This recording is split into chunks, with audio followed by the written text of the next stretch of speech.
The world's population is growing, and for many, living standards will continue to improve.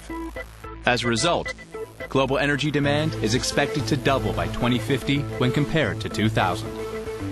To help meet this demand, gas will form an increasingly important role.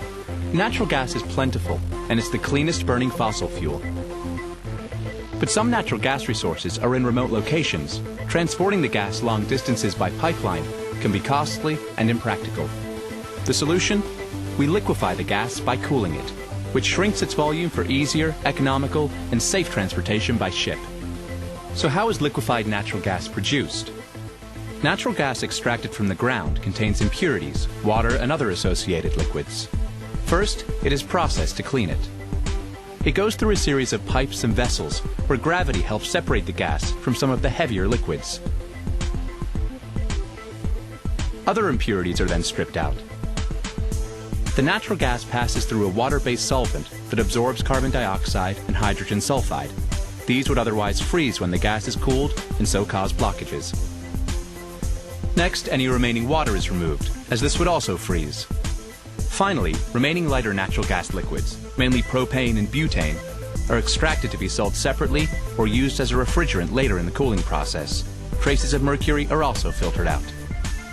Now the purified natural gas, methane with some ethane, is ready to be liquefied. This happens in heat exchangers. A coolant, chilled by giant refrigerators, absorbs the heat from the natural gas. It cools the gas to minus 162 degrees centigrade, shrinking its volume by 600 times.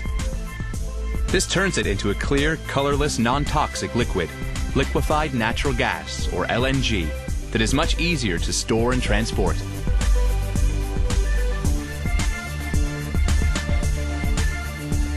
The LNG is kept in insulated tanks until it is ready for loading into a specially designed LNG ship or carrier.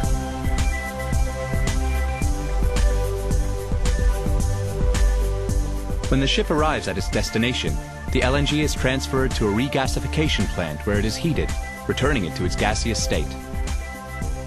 The gas is then transported via pipelines to customers, providing energy for homes and industry.